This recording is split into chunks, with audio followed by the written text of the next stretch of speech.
जय हिंद बच्चों, green world YouTube publication के चैनल पर आप सबका स्वागत है। मैं अभय शंकर तिवारी आज जो है मध्यकाल इतिहास का दूसरा भाग मुगल वंश पढ़ाएंगे, जो आपके परीक्षा के दृष्टि बहुत महत्वपूर्ण है और आप इससे जो है बहुत ही इसे प्रश्न आपके परीक्षाओं में आए हुए हैं।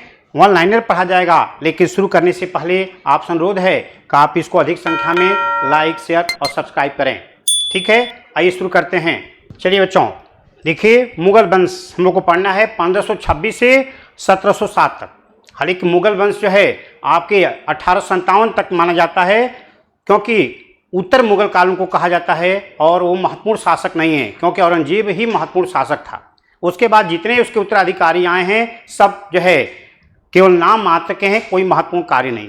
इसलिए हम लोग जो है औरंगजेब तक ही पढ़ेंगे, जो आपके अकॉर्डिंग टू सिलेबस है। बिहार अध्यापक भर्ती परीक्षा के दृष्टि से इसको स्पेशली तैयार किया गया है, जो आपके लिए बहुत उपयोगी है। ठीक है बच्चों, देखिए हम लोग मुगल वंश के संस्थापक बाबर के बारे में बात करेंगे। ये ध्यान रखिएगा, जिसको हम लोग कहते हैं जहरुद्दीन मोहम्मद बाबर। जहरुद्दीन मोहम्मद बाबर, ये ध्यान रखिएगा बच्चों, जो है कि बाबर के बारे में हम लोग पढ़ रहे हैं। जहरुद्दीन मोहम्मद बाबर के बारे में हम लोग पढ़ रहे हैं। ये ध्यान रखिएगा, जो 1526 से 1530 तक इनका शासनकाल है। ये ध्यान रखिएगा, बाबर का शासनकाल है। और बाबर जो है आपके मात्र 11 वर्ष की उम्र में ही फरगना का शासक अपने पिता की मृत्यु के बाद बन गया था, उत्तराधिकारी के रूप में। ये फरगना का शासक बना था, फरगना का शासक था, फरगना का शासक 11 वर्ष की उम्र में ही बना था। उम्र में पिता उमर शेख मिर्जा, इसके पिता थे उमर शेख मिर्जा के उत्तराधिकारी के रूप में। ये ध्यान रखिएगा बच्चों, पिता उमर शेख मिर्जा के उत्तराधिकारी के रूप में, उमर शेख मिर्जा के उत्तराधिकारी के रूप में, उत्तराधिकारी के रूप में बच्चों ये बन गया था। उत्तराधिकारी के रूप में जो है के रूप में, ये ध्यान रखिएगा, ये महत्वपूर्ण बात है आपके परीक्षा की। बाबर मात्र 11 वर्ष की उम्र में 1483 में इसका जन्म हुआ था और 1494 में ये शासक बन गया था। ये ध्यान रखिएगा।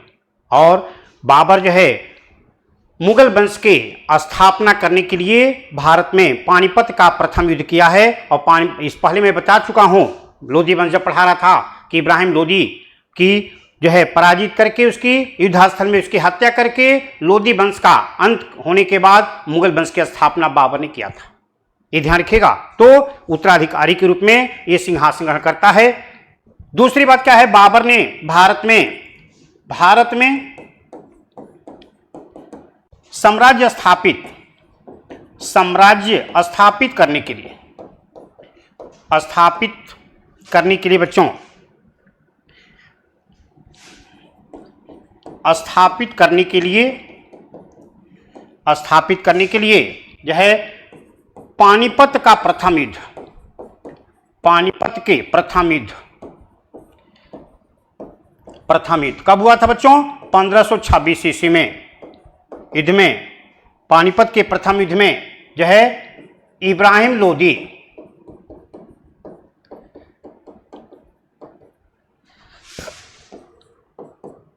के पराजय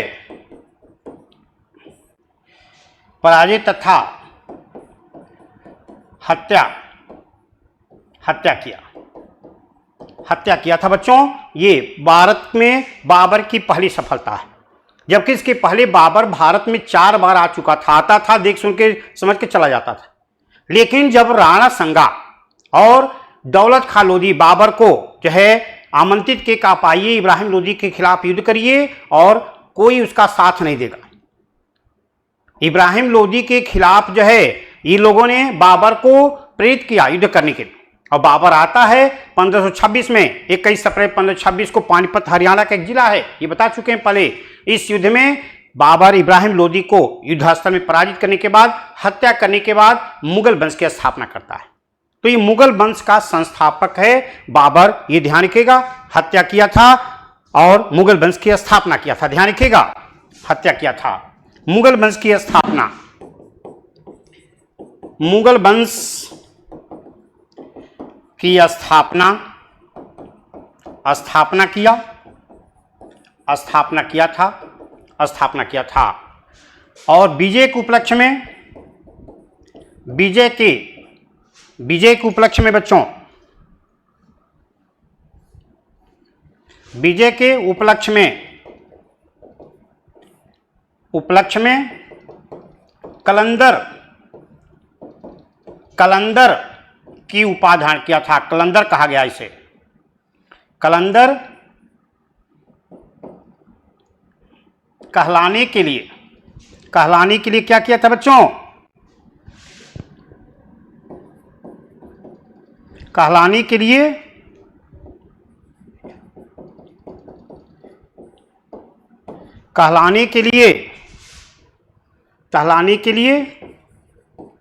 काबुल के लोगों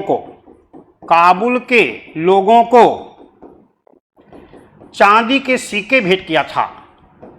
चांदी के सिक्के भेंट किया था बच्चों, ये ध्यान रखिएगा, भेंट किया था। ये आपके लिए महत्वपूर्ण है। इसके बाद बाबर जो है भारत में निरंतर युद्ध करता है और वो सफलता प्राप्त करा। क्यों ऐसा? क्योंकि बाबर ने तुलगामा युद्ध नीति अपनाया था और तोपों का प्रयोग किया था। जो है सफलतापूर्वक पानीपत के युद्ध में तोपों का प्रयोग किया। इसके पास तोपची थे उस्ताद दलेर मुस्तफा खां। खुद बाबर एक अच्छा जो है सैन्य नेतृत्व करता था और जो है इसीलिए बाबर निरंतर भारत में युद्ध किया है और सफलता प्राप्त कर रहा है। तो ध्यान रखिएगा जो है। लेकिन जो है आगे चलने से पहले आप इसका स्क्रीनशॉट ले लीजिए, तब हम आगे चलते हैं। जल्दी से स्क्रीनशॉट ले लीजिए इसका, ठीक है। आइए तब आगे चलते हैं। स्क्रीनशॉट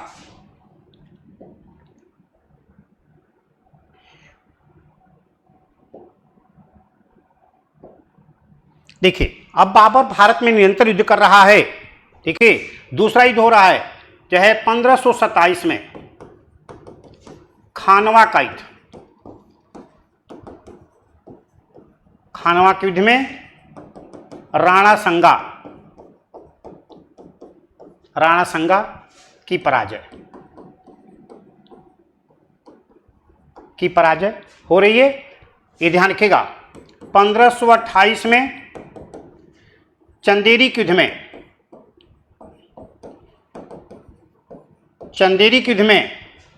में मेदिनी राय की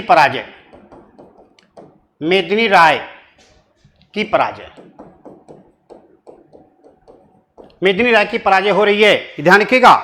और आपकी 1529 ईस्वी में घाघरा के युद्ध में बंगाल तथा बिहार के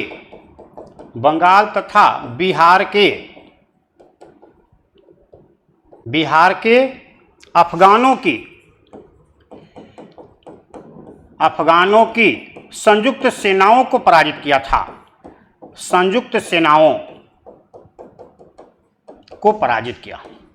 ये बाबर की जो है ये सफलताएं हैं, पराजित किया था, निरंतर युद्ध किया और जो है सब में विजय प्राप्त किया, क्योंकि इसके जो है तोपची बहुत ही योग्य थे। ये ध्यान रखिएगा, कुशलतापूर्वक तोपों का प्रयोग किया गया था। इसके बाद बाबर 1530 ईस्वी में बाबर बीमार पड़ता है और मर जाता है। मरने से पहले बाबर अपने सबसे बड़े पुत्र हुमायूं को अपना उत्तराधिकारी घोषित कर दिया था। और सबसे बड़ी बात क्या है, इन सभी युद्धों में हुमायूं इसके साथ में था। भारत में अंतिम युद्ध जो है बाबर के द्वारा जो किया जाता है वो घाघरा का युद्ध। 1530 ईस्वी में जो है बीमार पड़ने के बाद मृत्यु हो जाती है। 1530 में मृत्यु के बाद पुत्र हुमायूं सिंहासन ग्रहण करता है। हुमायूं जो है ध्यान रखिएगा, हुमायूं सिंहासन ग्रहण किया था बच्चों, सिंहासन जो है ग्रहण किया था। हुमायूं इनका उत्तराधिकारी बनता है। इसके पहले बाबर ने, ध्यान रखिएगा, बाबर के 4 पुत्र थे, हुमायूं, कामरान, अस्करी, हिंदा। बड़ा पुत्र हुमायूं था इसलिए उत्तराधिकारी बना, लेकिन बाबर अपने पुत्र को सहेज कर गया था हुमायूं को कि भाइयों को भी साम्राज्य में हिस्सा देना। इसलिए कामरान को, अस्करी को, हिंदाल को भी हुमायूं साम्राज्य में हिस्सा दिया था। काबुल, कंधार, संभल आदि क्षेत्रों को दिया था, लेकिन वो उससे खुश नहीं थे और इसके विरोधी बने हुए थे। तो ध्यान रखिएगा, जो है ये बाबर की बात थी। बाबर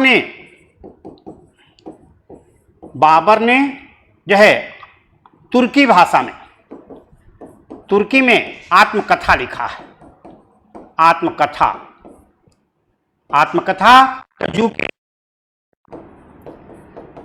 तजुके ए बाबरी लिखा था। ये ध्यान रखिएगा। और इसमें आपके कृष्णदेव राय और इब्राहिम लोदी के कार्यों की प्रशंसा किया है।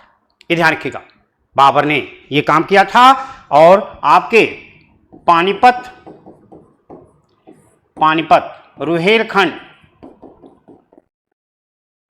रुहेलखंड और अयोध्या में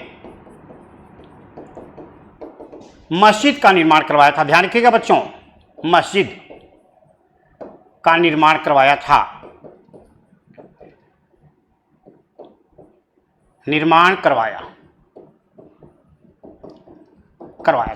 बाबर की मृत्यु हुई थी और इसको आगरा में, ध्यान रखिएगा, आगरा में इसको दफनाया गया था। प्रारंभ में आगरा में जो है दफनाया गया, लेकिन बाद में काबुल में इसे दफनाया गया था। ये ध्यान रखिएगा, जो है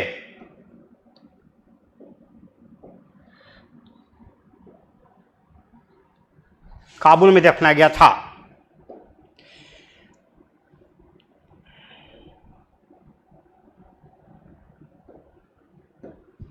देखिए, अब जो है नेक्स्ट जो हम लोग को पढ़ना है कि बाबर के बाद जो उत्तराधिकारी आते हैं वो हैं हुमायूं, नासुद्दीन।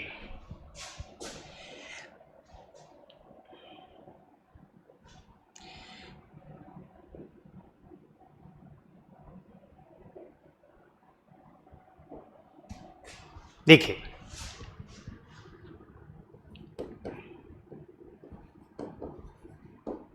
हुमायूं इसके शासक बनते हैं और इनका शासनकाल क्या है जो बनते हैं 1530 से 1540। ये ध्यान रखिएगा। फिर दूसरी बार में ये जो बनते हैं 1555 से 1556। ये 2 राउंड में इनका शासनकाल है। ध्यान रखिएगा, बीच में 15 वर्ष जो है सूर्यवंश आता है। शेरशाह सूरी हुमायूं को पराजित करके सूर्यवंश की स्थापना करता है। तो ध्यान रखिएगा, हुमायूं जिनका शाब्दिक अर्थ होता है भाग्यशाली, लेकिन बड़ी दुर्भाग्यशाली थे, भागते रहे, लड़खड़ाते रहे और मृत्यु को प्राप्त की। तो सबसे बड़ी बात क्या है, हुमायूं जो शासक बनते हैं ये ज्योतिष विद्या पर ज्यादा विश्वास करते थे, नशा करते थे, ज्योतिष विद्या पर विश्वास करते थे, ज्योतिष विद्या पर विश्वास करते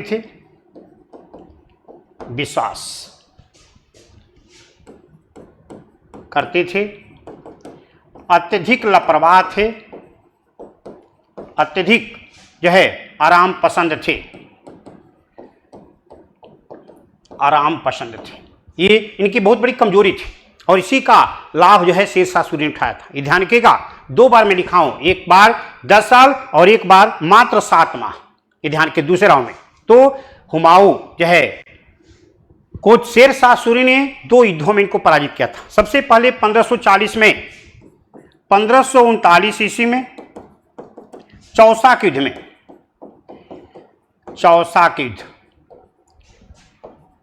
युद्ध में शेरशाह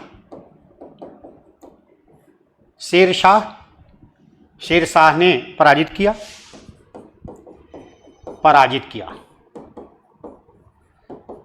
था। और जो है 1540 में जो है कन्नौज के युद्ध में, कन्नौज, जिसको बिलग्राम भी कहा जाता है, बिलग्राम के युद्ध में शेरशाह पराजित करके, शेरशाह जो है पराजित करके जो है दिल्ली के सिंहासन प्राप्त किया, दिल्ली के सिंहासन प्राप्त कर लिया था। ये ध्यान रखिएगा बच्चों, प्राप्त कर लिया था। ये आपसे पूछा जा सकता है कि इस युद्ध में पराजित होने के बाद हुमायूं जो है 10 वर्षों, लगभग 15 वर्ष कह सकते हैं, 15 वर्षों तक निर्वासित जीवन व्यतीत किया है। तो आपके कन्नौज बिलग्राम युद्ध में पराजित होने के बाद, और इस बीच सूर्यवंश चल रहा था, शेरशाह सूरी, उसके उत्तराधिकारी पुत्रों ने शासन किया है। ये ध्यान रखिएगा, प्राप्त कर लिया। हुमायूं निर्वासित, हुमायूं जो है, हुमायूं 15 वर्ष तक निर्वासित जीवन व्यतीत किया है। ये ध्यान रखिएगा, निर्वासित जीवन व्यतीत किया। व्यतीत करने के बाद पुनः शेरशाह के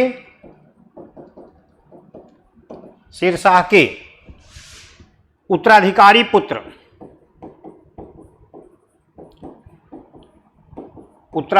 पुत्र कौन था? सिकंदर शाह को पराजित करके बच्चों, सिकंदर शाह को पराजित करके 1555 ईस्वी में पुनः 1555 में पुनः दिल्ली का सिंहासन प्राप्त किया, ये ध्यान रखिएगा। ये हुमायूं जो है प्राप्त किया है, लेकिन प्राप्त किया, ध्यान रखिएगा बच्चों, प्राप्त किया, लेकिन 7 माह के बाद दीन पनाह नामक इमारत थी, दीन पनाह नामक इमारत के सीढ़ियों से गिरने के बाद, सीढ़ियों से नीचे गिरने के बाद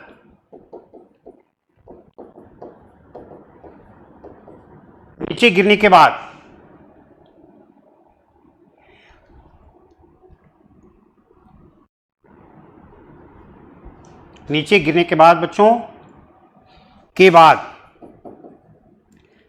मृत्यु को प्राप्त किया था। ये ध्यान रखिएगा। हुमायूं दीन पनाह नामक इमारत दिल्ली में स्वयं बनवाया था इसकी इमारत को, और इसी में ऊपर पुस्तकालय था, किताबें पढ़ के नीचे उतर रहा था, सीढ़ियों से नीचे पैर फिसला, गिरने के बाद मर गया। तो इसका मकबरा दिल्ली में ही है, ये ध्यान रखिएगा, इसका मकबरा दिल्ली में है। लेकिन ये स्क्रीनशॉट आप लोग ले लीजिए जल्दी से, तब आगे चले। हुमायूं के बारे में स्क्रीनशॉट आप लोग ले लीजिए, तब आगे चलते हैं। आइए,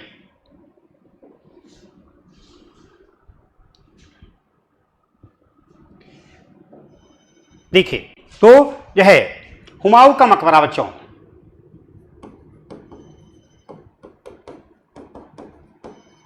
मकबरा दिल्ली में है, दिल्ली में है, ये ध्यान रखिएगा। इसकी बहन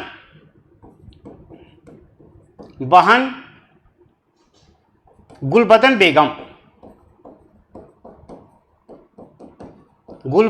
बेगम ने हुमायूं नामा की रचना किया है, हुमायूं नामा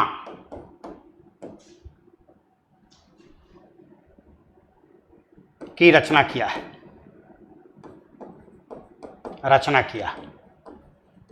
जिसे जो है हमको हुमायूं के बारे में जानकारी मिलती है। ये आपके परीक्षा में प्रश्न आया है कई बार कि हुमायूं नामा के लेखक कौन है।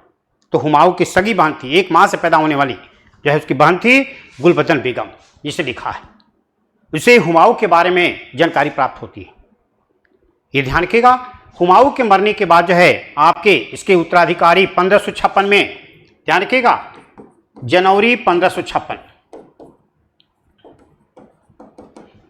उत्तराधिकारी कौन बना भाई? उत्तराधिकारी पुत्र अकबर। अकबर ने सिंहासन ग्रहण किया था, सिंहासन ग्रहण किया था।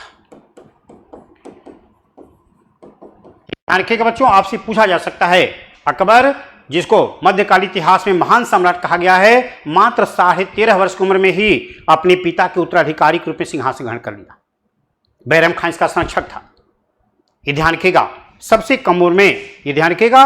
तो जो है हम लोग पढ़ेंगे अकबर के बारे में, जलालुद्दीन मोहम्मद अकबर, ये ध्यान रखिएगा, जलालुद्दीन मोहम्मद अकबर, ये ध्यान रखिएगा, ये पढ़ना है हमको, ये पढ़ना है। और ये महान सम्राट कहा गया बच्चों, महान सम्राट कहा गया है अकबर, महान सम्राट। 1556 से लेकर के 1605 ईस्वी तक अकबर का शासनकाल, लंबा शासनकाल। मुगल वंश का वास्तविक संस्थापक इसको कहा गया, मुगल वंश का वास्तविक संस्थापक, मुगल वंश का वास्तविक संस्थापक, वास्तविक संस्थापक इसको कहा गया है, संस्थापक। महान सम्राट, महान सम्राट कहा गया है।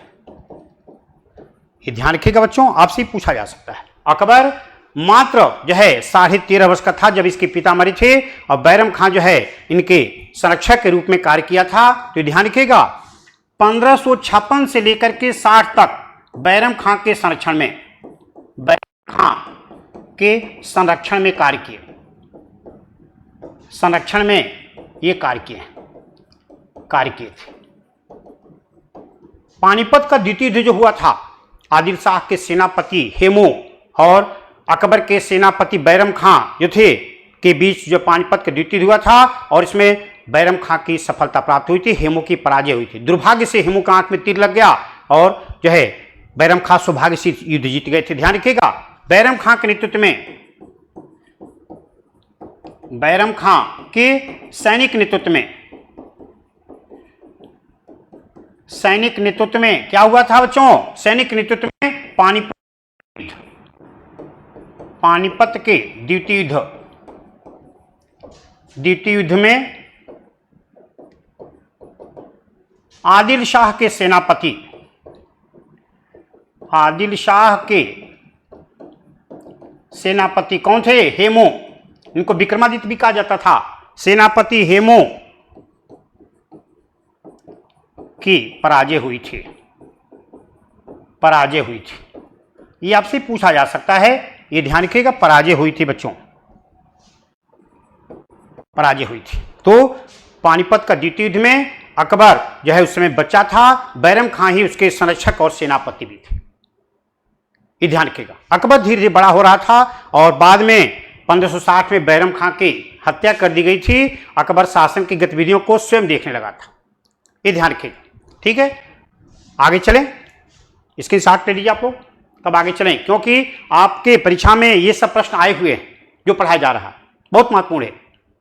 इसलिए आप इसको गंभीरता से समझने का प्रयास करिए। इसके साथ ले लीजिए आप, आगे चलें हम। देखिए,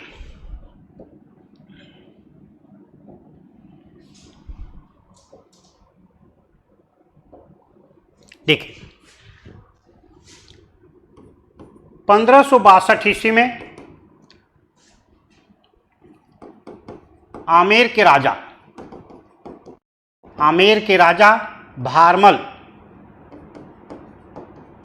भारमल के पुत्री जोधा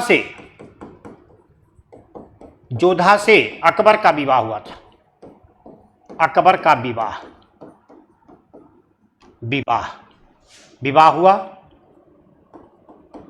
विवाह हुआ था, जिससे जिससे सलीम जहांगीर का जन्म हुआ था। सलीम जहांगीर का जन्म हुआ था। जहांगीर का जन्म हुआ था। ये ध्यान रखिएगा, जन्म हुआ था बच्चों। ठीक है। अब अकबर धीरे धीरे बड़ा हो गया था, जो है शासन की गतिविधियों को स्वयं संचालित करने लगा था। अकबर के महान कहलाने के बहुत से आधार हैं। अकबर के प्रमुख कार्य, ध्यान रखिएगा, अकबर के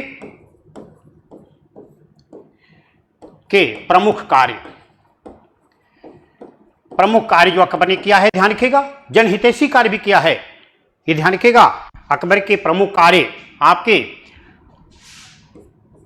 1561 ईस्वी में मालवा की विजय, मालवा की विजय बच्चों ध्यान रखिएगा, मालवा की विजय ये महत्वपूर्ण है।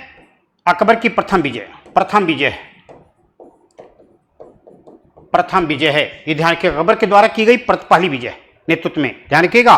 1562 दास प्रथा पर प्रतिबंध, अकबर ने दास प्रथा पर प्रतिबंध लगाया। 1563 में जो है तीर्थ यात्रा कर समाप्त अकबर ने कर दिया। जो हिंदू जो तीर्थ यात्रा पर जाते थे उनसे कर लिया जाता था, अकबर ने इसको समाप्त कर दिया। हिंदुओं के पश्चिम पैथी दिखाते हुए राजपूतों को अपने पक्ष में कर लिया था, वैवाहिक संबंध स्थापित करके। ये ध्यान रखिएगा, तीर्थ यात्रा कर समाप्त। 1564 में जो है जजिया कर जो लिया जाता था, जजिया कर जो है समाप्त, जजिया कर समाप्त कर दिया। 1571 में फतेहपुर सीकरी की स्थापना करवाया। फतेहपुर सीकरी की स्थापना तथा राजधानी बनाया। ये ध्यान रखिएगा, स्थापना करवाया। 1573 में गुजरात की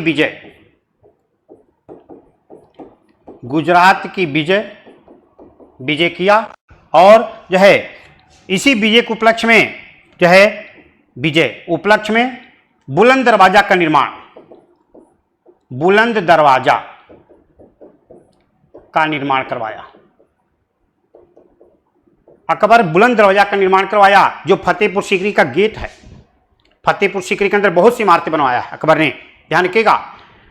और नेक्स्ट आप देखेंगे जो है 1575 में मनसबदारी प्रथा लागू किया। मनसबदारी, अकबर सबसे पहले मनसबदारी प्रथा लागू करने वाला शासक है। मनसबदारी प्रथा लागू किया, ये ध्यान रखिएगा। नेक्स्ट बात आप देखेंगे 1582 ईस्वी में दीन इलाही धर्म की स्थापना किया। दीन ए इलाही धर्म की स्थापना, ये ध्यान रखिएगा। ये आपके अकबर के कार्य जो है क्रमशः अकॉर्डिंग टू सीरियल नंबर आपके बीपीएससी में कई बार आ चुके हैं, इसलिए आपके महत्वपूर्ण है। अकबर के द्वारा किए गए प्रमुख कार्य ये मैं लिख रहा हूं, इसको ध्यान रखिएगा।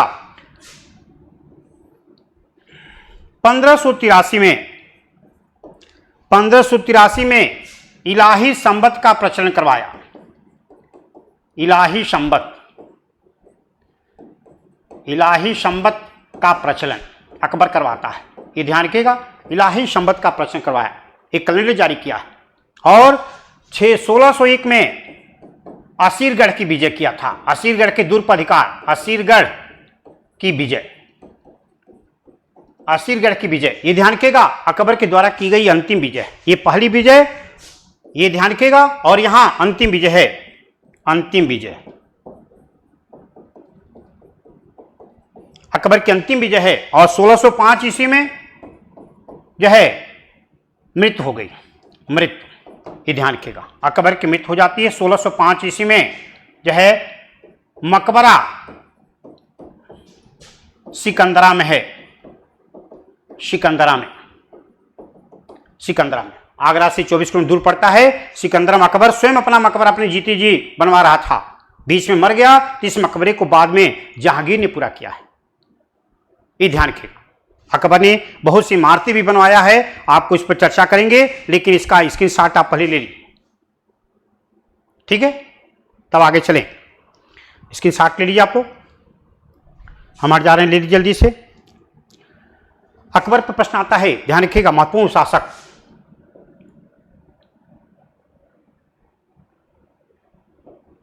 देखिए, विजय होरी, अकबर जो है मकबरा बनाया। इसके अलावा फतेहपुर सीकरी में, फतेहपुर सीकरी में अकबर ने क्या क्या किया है, देखिए।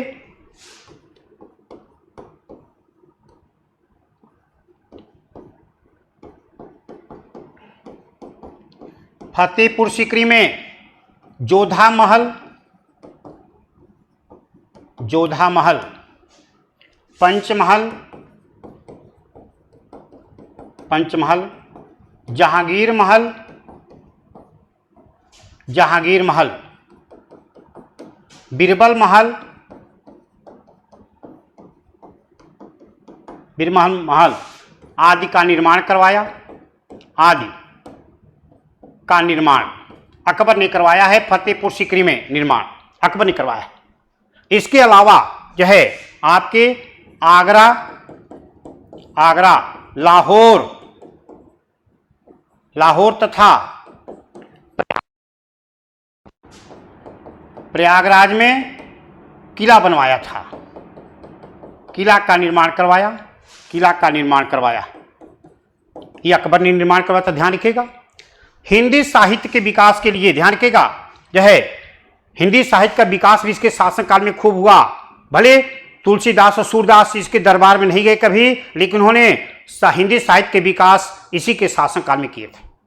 ये ध्यान रखिएगा, जो है किला का निर्माण करवाया। फारसी, फारसी में अनुवाद अनेक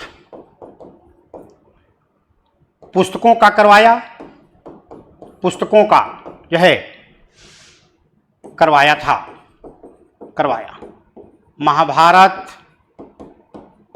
महाभारत, रामायण, पंचतंत्र, पंचतंत्र आदि का ध्यान रखिएगा, फारसी में अनुवाद करवाया। चित्रकला नामक विभाग की स्थापना करवाया, विभाग की स्थापना करवाया, स्थापना करवाया। ये अकबर के सब कार्य हैं। सबसे महत्वपूर्ण कार्य है, अकबर सबसे कम पढ़ा लिखा शासक था मुगल वंश में, लेकिन वो विद्वानों को समझता था और शिक्षा के साथ साथ हर क्षेत्र में विकास कराना चाहता था। इसीलिए अकबर अपने दरबार में, ध्यान रखिएगा, दरबार में नवरत्नों को संरक्षण दिया था। दरबार में, दरबार में नवरत्नों को संरक्षण प्राप्त था, संरक्षण प्रदान किया था, प्रदान किया था। इसमें आप देखेंगे इसके दरबार में नवरत्नों में कौन कौन संरक्षण प्राप्त किए थे, आप यहां पर देखेंगे। जो है आपके बीरबल, बीरबल जिनको क्या कहा जाता था दूसरा नाम, बच्चों कोई बताए? बीरबल का दूसरा नाम था महेश दास। ये ध्यान रखिएगा, बीरबल महेश दास, महेश दास जो है इनको कविराज की उपाधि, कविराज, कविराज कहा जाता था की उपाधि, कविराज की उपाधि। ध्यान रखिएगा, बीरबल थे। इसके बाद जो है आपके फैजी थे,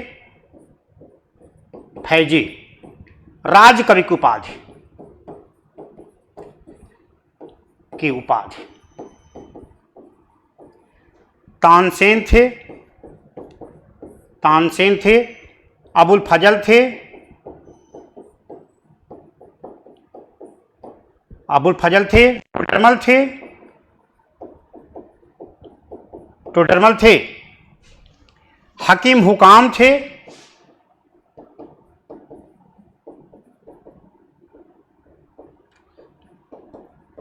हकीम हुकाम, मुल्ला दो प्याजा, मुल्ला दो प्याजा ये सबसे महत्वपूर्ण थे, एक तरह से रसोईया थे मुल्ला दो प्याजा। और जो है अब्दुल रहीम खान खाना जो है इनके थे, अब्दुल रहीम खान खाना, ध्यान रखिएगा, जो है अब्दुल रहीम खान खाना, रहीम खान खाना बच्चों थे, खान खाना। खान खाना इनके नवरत्नों थे, ये ध्यान रखिएगा। 2, 3, 4, 5, 6, 7, 8 ये प्रमुख रूप से। और लास्ट में बच्चों ध्यान रखिएगा मान सिंह जो है, मान सिंह जो इनके सेनापति थे, ये जो है प्रमुख रूप से नवरत्नों में शामिल थे। अकबर के नवरत्न जो अपने अपने क्षेत्र में महारत हासिल की थी। पूछा जा सकता है आपके परीक्षा में अकबर के नवरत्नों में कौन शामिल नहीं था, ये ध्यान रखिएगा, ये आपसे प्रश्न पूछा जा सकता है। ये अकबर के जो है प्रश्न आपसे इतने प्रश्न बनते हैं जो आपको बताया गया, जो परीक्षा की दृष्टि से बहुत महत्वपूर्ण है। इसके बाद जो है हम आगे चलेंगे, इसको आप स्क्रीनशॉट ले लीजिए, तब आगे पढ़ाते हैं, ठीक है। आप स्क्रीनशॉट ले लीजिए इसका, तब आगे आपको बताते हैं, ठीक है। देखिए आगे देखिए, अब अकबर पर हम लोग बात कर लिए। अब उसी के उत्तराधिकारी जो है आ रहे हैं कौन, जहांगीर। जहांगीर पर बात किया जाए, आइए आइए शुरू करते हैं। जहांगीर,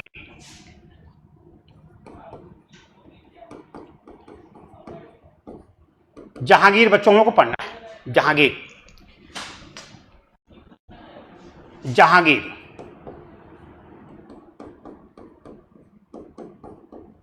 जहांगीर इनको एक नाम था सलीम भी, ये ध्यान रखिएगा, सलीम भी इनको कहा जाता था। और इनका शासनकाल है कब से कब तक है भाई, कोई बताया हमको? 1605 से लेकर के 1627 ईस्वी, ये जहांगीर का शासनकाल है, ये ध्यान रखिएगा। और जहांगीर जो है का शासनकाल मुगल काल में जो है चित्रकला के दृष्टि से स्वर्ण युग माना गया है।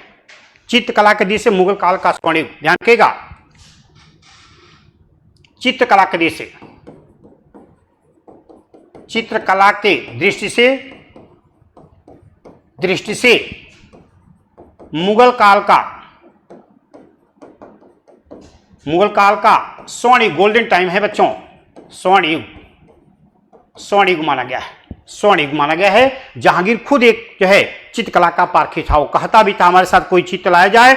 कई विद्वान मिलकर बनाए होंगे चित्रकार, तो हम देख कर कह सकते हैं अलग अलग पोर्शन अलग अलग लोगों ने बनाया है, ये ध्यान रखिएगा। खुद एक चित्रकला का मार्ग पारखी था, ये स्वर्ण युग कहा गया है। अच्छा एक चित्रकार भी था, ध्यान रखिएगा। और इसने क्या किया था, जो है जहांगीर ने तुरंत न्याय देने के लिए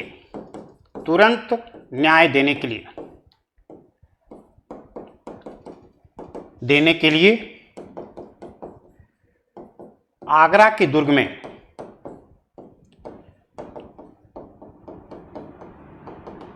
दुर्ग में न्याय की जंजीर लगवाया था, न्याय के जंजीर लगवाया था, ये ध्यान रखिएगा, न्याय की जंजीर लगवाया था। जहांगीर ने शासन व्यवस्था को अच्छे ढंग से चलाने के लिए, ध्यान रखिएगा, 12 आदेश जो है जारी किया था। 12 आदेश शासन व्यवस्था संचालित करने के लिए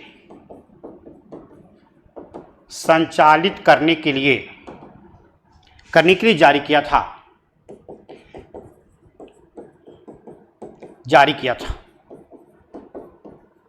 ये ध्यान रखिएगा। ये जहांगीर काम, चित्रकला का तो विकास करवाया है। अबुल हसन मंसूर जैसे चित्रकारों को दरबार में संरक्षण दिया, ये ध्यान रखिएगा। जो है अबुल हसन तथा मंसूर जैसे प्रसिद्ध चित्रकारों को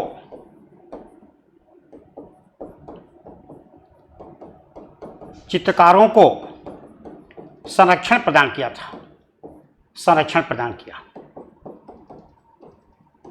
किया, ये ध्यान रखिएगा। चित्रकला खूब विकास करवाया। लेकिन जहांगीर की जो सबसे बुरी आदत थी, भयंकर नशा करता था, ध्यान रखिएगा। यह भयंकर नशा करता था। भयंकर नशा करने के कारण इसकी पत्नी कौन थी? इसकी पहली पत्नी, जो इसकी पत्नी कौन? मानमती, मानबाई भी कहा जाता है, इसको मानबाई भी कहा गया है। मानमती ने जो है आत्महत्या कर लिया था, ध्यान रखिएगा। मानमती ने आत्महत्या कर लिया। बाई या मानमती ने आत्महत्या कर लिया था, आत्महत्या कर लिया था, आत्महत्या कर लिया था। इसलिए पुत्र खुसरो जहांगीर के खिलाफ विद्रोह कर दिया था, के खिलाफ विद्रोह कर दिया, विद्रोह किया था। ध्यान रखिएगा, खिलाफ विद्रोह किया, विद्रोह किया था, जिसे जहांगीर ने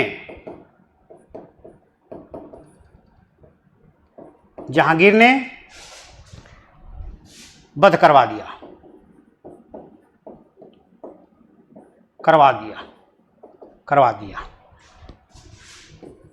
इसको प्रेरित करने के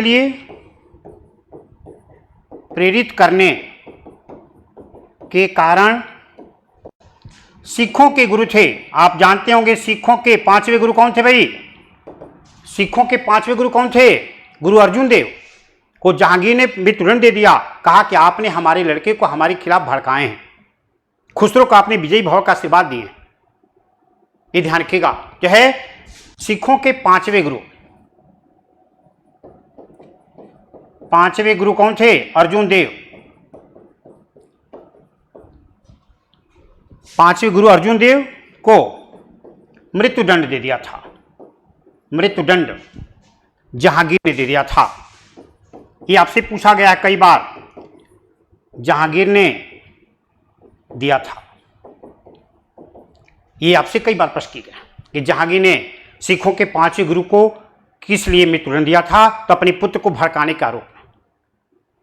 तो बड़ा पुत्र जो मर गया था, ठीक है, जो है दूसरा पुत्र शाहजहां जो है, जो जगत गोसाई से पैदा हुआ था, वो इसका उत्तराधिकारी बना था। ये ध्यान रखिएगा। इसका स्क्रीनशॉट ले लीजिए। तो आगे चलते हैं, स्क्रीनशॉट जहांगीर पे ले लीजिए, आगे चलते हैं। ठीक है, आइए।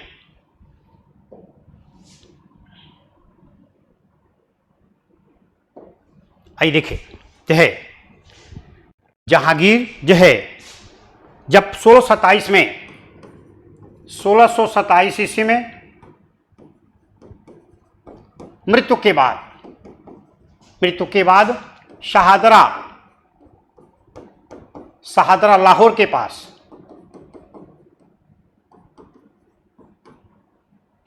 लाहौर के निकट है ये शाहदरा, ध्यान रखिएगा। शाहदरा में इसे दफनाया गया है बच्चों, दफनाया गया। इसका मकबरा शाहदरा में। आपसे पूछा जा सकता है कौन मुगल शासक है जिनके मकबरा भारत से बाहर है? तो एक तो बाबर हो गया जिसका मकबरा काबुल में है, और दूसरा जहांगीर जिसका मकबरा आपके शाहदरा। इसका मकबरा शाहदरा में पत्नी नूरजहां ने बनवाया था, नूरजहां ने बनवाया था। 1600 जो है ये 27 मर जाता है। उसके बाद जो है 1600 आपके 45 में नूरजहां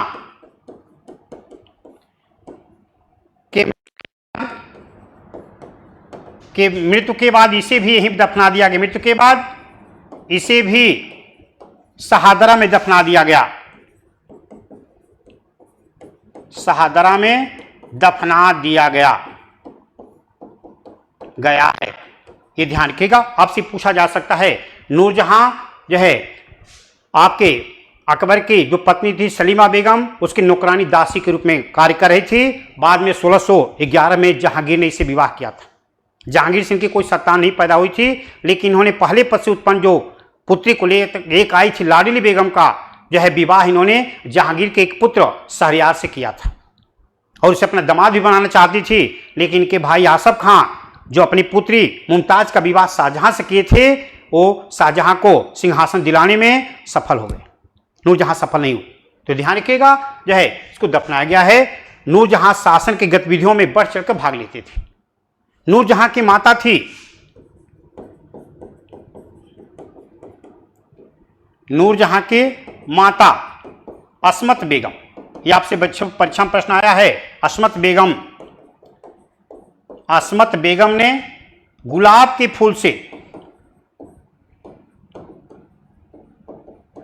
फूल से इत्र का आविष्कार किया था। इत्र का आविष्कार किया था। ये आपके परीक्षा में बीपीएससी में आपके ये प्रश्न आया है, ये ध्यान रखिएगा। तो ये इंपॉर्टेंट है, ये प्रश्न आया है। नूरजहां की माता थी। नूरजहां ने गुट भी बनाया था, पिता गयास बेग, भाई आसफ खां, और अपने मिलाकर के गुटबंदी की थी और जहांगीर के कार्यों में बढ़ चढ़कर भाग लेती थी। जहांगीर उनकी बातों को मानता भी था। मुद्राओं पर अपने नाम के साथ जहांगीर नूरजहां का भी नाम अंकित करवाता था। प्रधान पत्नी का दर्जा दिया था, ये ध्यान रखिएगा। ठीक है, तो हम लोग जहांगीर के उत्तराधिकारी के रूप में शाहजहां पर प्रश्न करेंगे, पढ़ेंगे, और आप स्क्रीनशॉट ले लीजिए। तब हम आप शुरू करते हैं। शाहजहां, ये ध्यान रखिएगा, शाहजहां उत्तराधिकारी बन रहे हैं। शाहजहां, ये ध्यान रखिएगा बच्चों, शाहजहां का शासनकाल जो है आपके 1628 से लेकर के 1658 तक है। ये ध्यान रखिएगा, शाहजहां का शासनकाल। इनको सम्राट इंजीनियर कहा जाता है। सम्राट इंजीनियर इनको कहा गया है, इंजीनियर कहा गया है। और इनका शासनकाल जो है स्थापत्य कला की दृष्टि से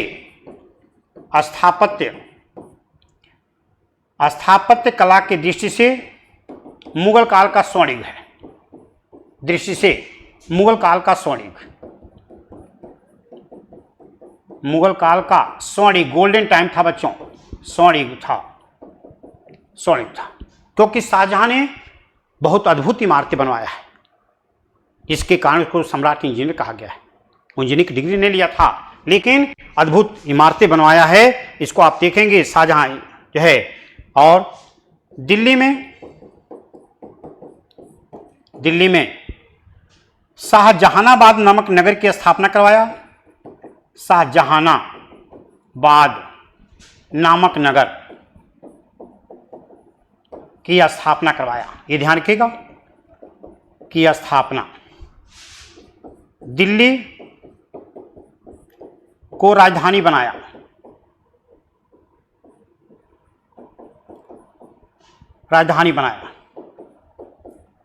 ये ध्यान रखिएगा, ठीक है। इसकी शॉट आप ले लिए। चलिए आगे चलते हैं।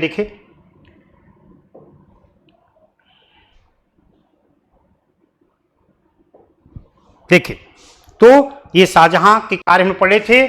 दिल्ली में लाल किला, ऐतिहासिक इमारत, लाल किला तथा जामा मस्जिद का निर्माण करवाया। जामा मस्जिद का निर्माण करवाया। इसके अलावा आगरा में जो है ताजमहल तथा मोती मस्जिद का निर्माण करवाया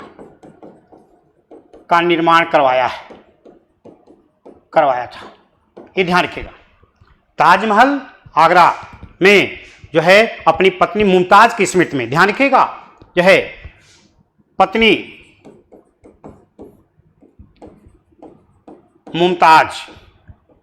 मुमताज जिसको अर्जुमंद बानो बेगम कहा जाता है बच्चों, अर्जुमंद बानो बेगम के स्मृति में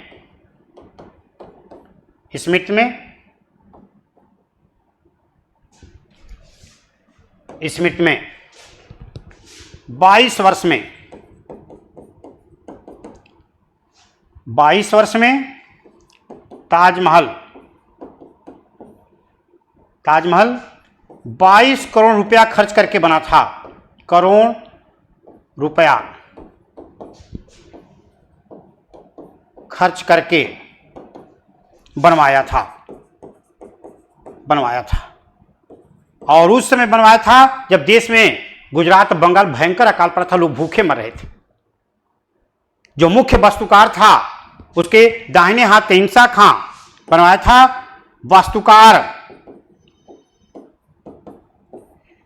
वास्तुकार अहिंसा खां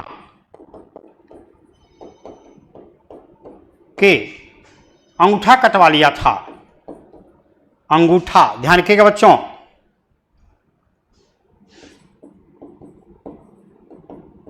अंगूठा कटवा दिया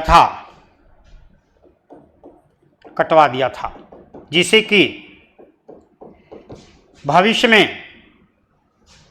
कि भविष्य में कोई दूसरा ताजमहल न बन सके, जिससे कि भविष्य में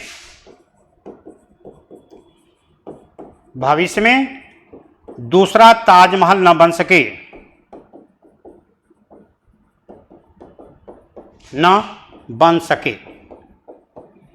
ये औरंगजेब जो है बाद में प्रयास किया है दूसरा ताजमहल बनाने का, लेकिन असफल प्रयास, ये ध्यान रखिएगा। तो ये शाहजहां का महत्वपूर्ण कार्य है।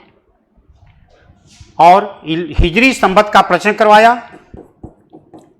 हिजरी संवत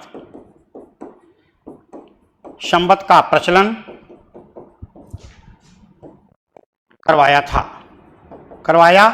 सिजदा और पैबोस प्रथा पर प्रतिबंध लगाया। सिजदा तथा पैबोस प्रथा, ये ध्यान रखिएगा बच्चों, ये आपसे पूछा जाता है। सिजदा पैबोस प्रथा मैं पहले बता चुका हूं। दिल्ली सल्तनत में गुलाम वंश का शासक था जो है बलवन ने अपने दरबार में सिजदा और पैबोस प्रथा का प्रचलन करवाया था।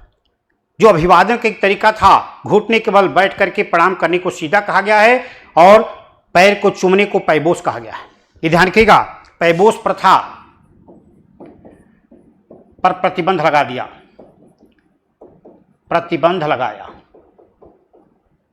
ये ध्यान रखिएगा। ये शाहजहां का ये कार्य थे प्रमुख रूप से। 1658 ईस्वी में तीसरे नंबर के पुत्र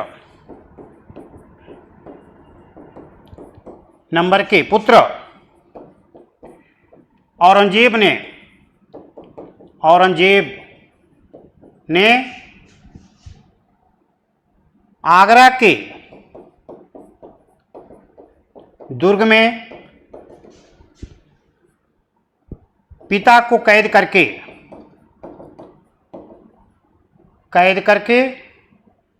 ये ध्यान रखिएगा, कैद करके सिंहासन पर अधिकार स्थापित कर लिया। सिंहासन पर अधिकार स्थापित कर लिया था। अधिकार स्थापित किया। जैसे ही जो है शाहजहां बीमार पड़े, वो जानता था कि शाहजहां हमको अपना उत्तराधिकारी नहीं बनाएंगे, अपने बड़े पुत्र दारा शिकोह को ही बनाएंगे। दारा शिकोह थे, शाह शुजा थे, उसके बाद औरंगजेब था। तो इसलिए जानता था कि दारा शिकोह ही बनेगा, इसलिए अपने पिता को बीमार पड़ने पर यह कैद कर लिया और यही कैदी जो है पिता को कैद करके सिंहासन पर अधिकार स्थापित किया है। ये ध्यान किया। 1666 ईस्वी में शाहजहां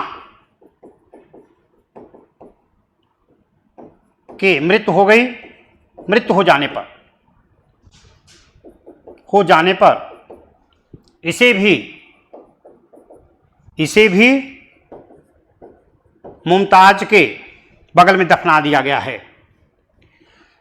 इसे भी मुमताज के बगल में दफनाया गया। ये बच्चों ध्यान रखिएगा, ताजमहल में आपके मुमताज और शाहजहां दोनों की कब्र है, जो विश्व का 7वां आश्चर्य है। और जो है भी जितने विदेशी सैलानी आते हैं वो लोग आगरा के ताजमहल को देखने जरूर जाते हैं कि क्या बात है कि उसको आश्चर्य घोषित किया गया है। ठीक है, ये ध्यान रखिएगा, इंपॉर्टेंट बात है। 8 वर्षों तक अपने पिता के कैद कर रखा और कैदी जीवन व्यतीत करते ही शाहजहां की मृत्यु हो गई थी। तो औरंगजेब पर हम लोग पढ़ेंगे, लेकिन इसके स्क्रीनशॉट लीजिए तो आगे चलते हैं, ये बहुत महत्वपूर्ण है। ठीक है, आइए स्क्रीनशॉट ले लिया, आइए चलते हैं आगे देखते हैं। देखिए अब हम लोग को पढ़ना है औरंगजेब। औरंगजेब पढ़ना है बच्चों, जो है औरंगजेब।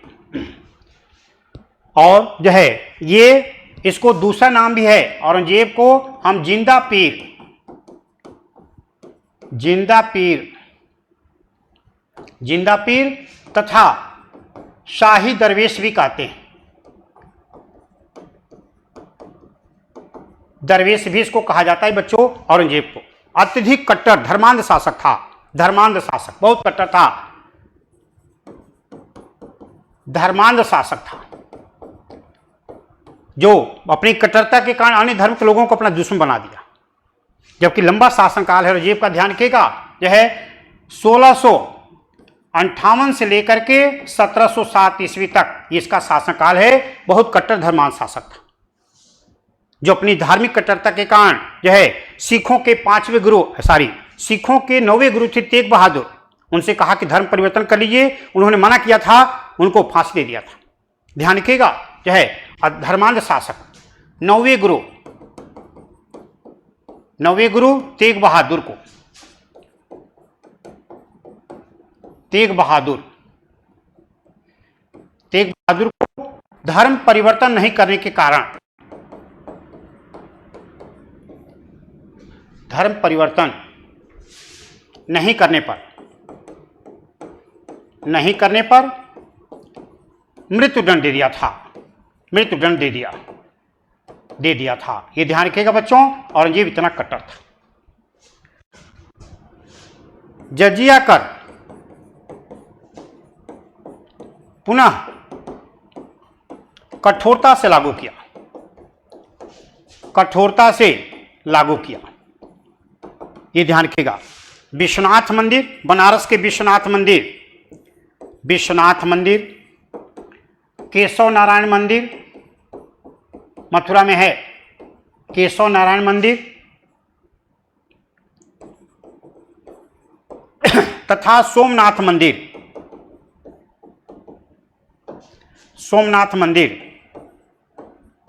को क्षतिग्रस्त करवाया, अपनी कट्टरता के कारण क्षतिग्रस्त करवाया था, ये ध्यान रखिएगा। भारत को इस्लाम देश के रूप में स्थापित करना चाहता था, भारत को इस्लाम देश के रूप में स्थापित करना,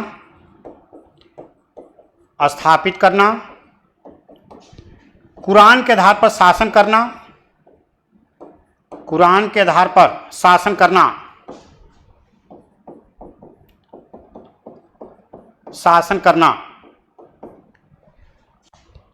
चाहता था, लेकिन इसका जबरदस्त विरोध हुआ, ये ध्यान रखिएगा। चाहता था, लेकिन है शिवाजी ने, मराठा शासक शिवाजी ने इसका मुंहतोड़ जवाब दिए थे, मुंहतोड़ जवाब दिए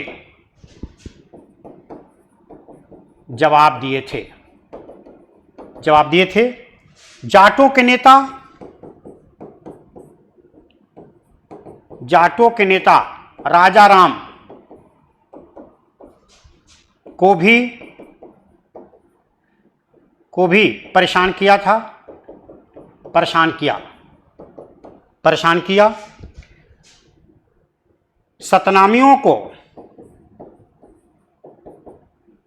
तथा बुंदेलों को भी परेशान किया था।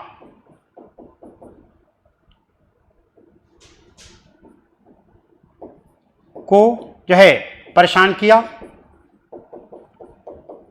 अपनी धार्मिक कट्टरता के कारण ये सबको अपना दुश्मन बना लिया था, इसके विरोधी बहुत हो गए थे। यहां तक कि पुर्तगालियों से भी जजिया कर लिया, कहा तुम भी मुसलमान नहीं हो। और ये तो मुसलमानों में सुन्नी थे, जो शिया वाले थे, उनको भी परेशान किया। महिलाओं को मजार पर जाने पर प्रतिबंध लगा दिया था। मुहर्रम में जो है तरह तरह के उनके लिए अलग से नियम जारी किया था, ये है अपनी धार्मिक कट्टरता के कारण। तो इसके विरोधियों की संख्या निरंतर बढ़ती जा रही थी। ये ध्यान रखिएगा, औरंगजेब की धार्मिक कट्टरता जो है अत्यधिक बढ़ती जा रही थी। इसको देखें, सेव कर लीजिए, इसको आगे चले हम। स्क्रीनशॉट ले लीजिए आप स्क्रीनशॉट लीजिए तो आगे चलते हैं। देखिए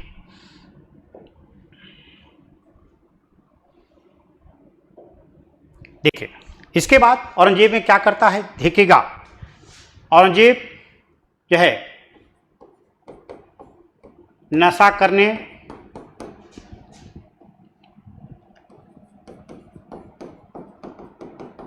नृत्य संगीत कार्यक्रम करने,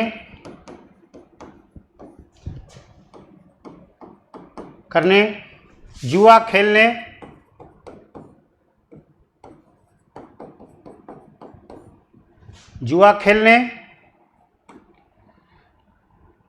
तथा सती प्रथा पर भी, हिंदुओं के प्रति भी सिंपैथी दिखाया।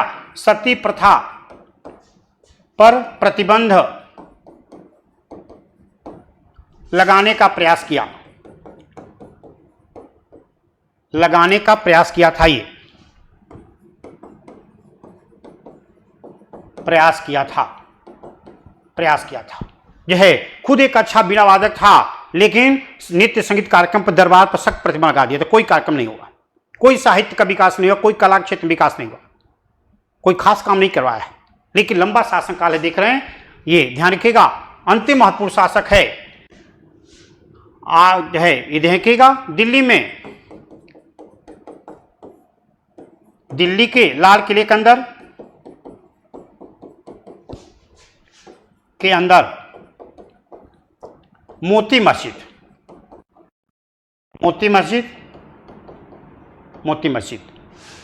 तथा औरंगाबाद में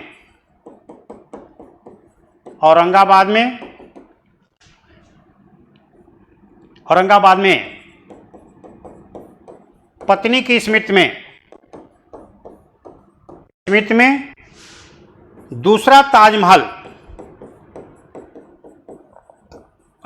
ताजमहल बनवाने का असफल प्रयास किया। ये ध्यान रखिएगा, प्रयास किया था यह, लेकिन बन नहीं पाया।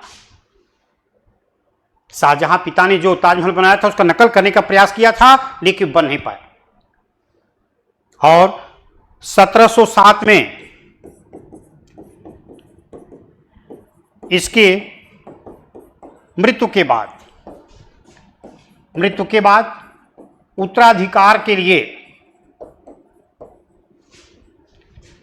लिए संघर्ष प्रारंभ हो गया था। संघर्ष प्रारंभ हो गया था, ये ध्यान रखिएगा। और इसके बाद जितने इसके उत्तराधिकारी बनते हैं, उत्तराधिकारी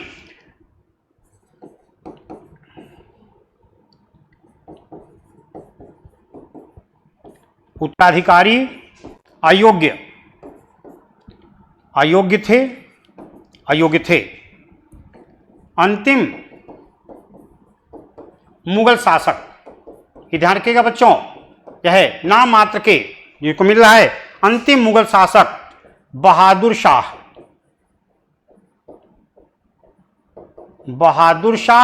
द्वितीय, जिसको जफर नाम से शेर शायरी लिखता था, बहादुर शाह द्वितीय 1857 के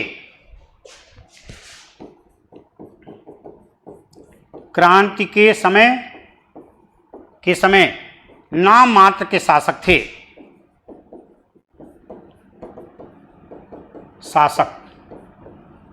बस ये ध्यान रखिएगा बच्चों, इनको उत्तर मुगल काल कहा जाता है। इसीलिए उत्तर मुगल काल जो आपके कोर्स में नहीं है, उत्तर मुगल काल जो है आपके 1707 से लेकर के कब तक है, 1857 तक ये माना जाता है। जो उत्तराधिकारी आए हैं सब अयोग्य आए हैं। तो अंतिम महत्वपूर्ण शासक जो है आपके औरंगजेब ही है। औरंगजेब के बाद कोई महत्वपूर्ण शासक नहीं। तो औरंगजेब के कार्य हैं और उसकी धार्मिक कट्टरता के कारण जो है उसके दुश्मनों की संख्या ज़्यादा हो गई थी और उसका उद्देश्य पूरा नहीं हो पाया, क्योंकि मराठों ने उसका जबरदस्त विरोध किया था, जबरदस्त। शिवाजी तो किए ही, शिवाजी के उत्तराधिकारियों ने भी किया। तो इसलिए उसका उद्देश्य जो था भारत को एक हिंदू देश को इस्लाम देश के रूप में स्थापित करना, वो नहीं कर पाया। कुरान के आधार पर शासन करना, वो भी नहीं कर पाया। तो उम्मीद कर रहे हैं कि आपके जो है ये बहुत ही उपयोगी सिद्ध होगा और ये भी महत्वपूर्ण है और आप इसको समझे होंगे, क्योंकि इस पर जो बताया गया है ये प्रश्न जो है कभी ना कभी परीक्षा में जरूर आए होंगे। और अध्यापक भर्ती परीक्षा बीपीएससी के लिए तो बहुत उपयोगी है, क्योंकि इससे प्रश्न आपको निश्चित रूप से आएंगे। इसलिए आप इसको विशेष रूप से पढ़िएगा और जो है इसका लाभ प्राप्त करिएगा। ठीक है, स्क्रीनशॉट ले लीजिए इसका। ठीक है।